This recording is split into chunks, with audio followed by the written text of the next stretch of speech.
Hey, Dave. Yeah, yeah. Mm-hmm. Yeah, I can go shoot it. Let me check my schedule. Tomorrow? Yeah, I'll see. Oh, you need it tomorrow. Right now. It's 8 o'clock at night, dude.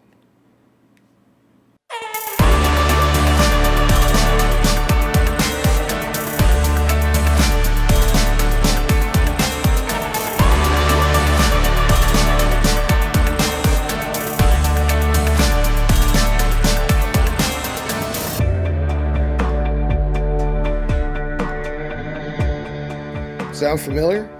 Now, granted, some agents are just pushy, and I'm sure that you've all met those ones. But that super pushy agent that needs a house to be photographed yesterday may actually have less control over that situation than you think. It may be also for a different reason than you realize. This is one of those times that being a licensed real estate agent myself for the past decade or so comes in handy to decipher what's really going on. And full disclosure, I'm licensed in California, so while this is very likely to be similar in all other markets, the details might vary just a little bit.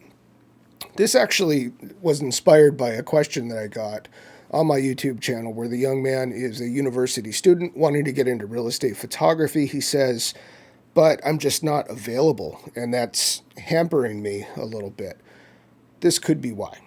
Okay, so right now, snapshot in time, April 2022, pretty much everywhere is a hot seller's market with extremely limited inventory. Listings are receiving multiple offers right away and are being sold in just days. In a more normal, balanced market, sellers would list their home, and when they have a deal on the table, which may take weeks or even months, only then would they go out and find a replacement property to buy. You see, because in that market, listing a home for sale isn't a sure thing that it will sell. Right now, and this has been true for the past few years, but especially right now, the opposite is happening. Sellers are hesitant to list their current property first because it will almost certainly sell right away. And what if, within the time frame of that short escrow, they can't get into contract on a replacement property because there are very few other homes in the market? They have a real shot at being temporarily homeless. So what they are doing is addressing the replacement property first. And that looks a little bit like this. They'll put an offer in on a home, knowing that they'll also need to list and sell their current home to be able to perform on the purchase.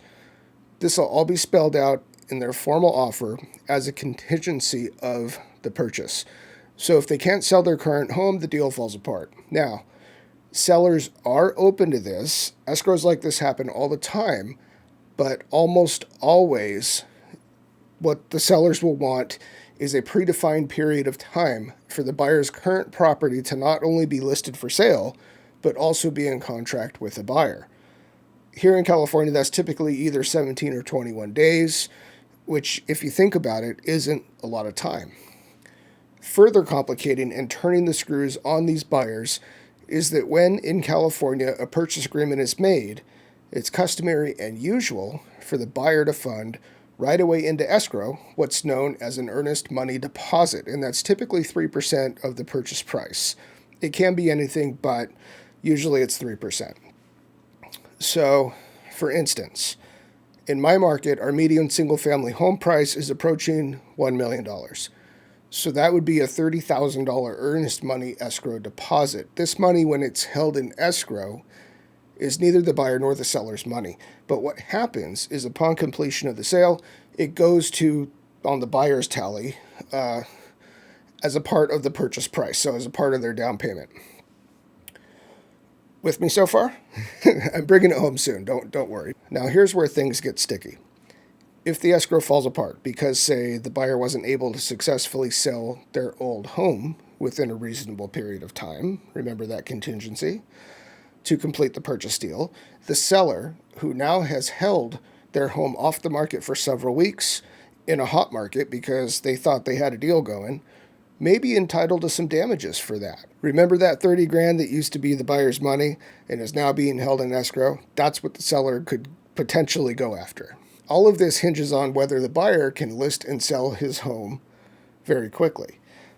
So next time you get a call from an agent frantically begging you to go out and shoot a home tomorrow and deliver the images immediately, remember that it might not be that agent just being pushy, but rather there could be some big money on the line if that listing can't get up right away.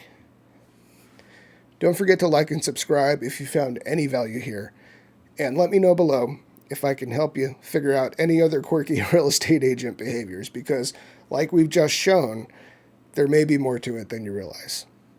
Peace.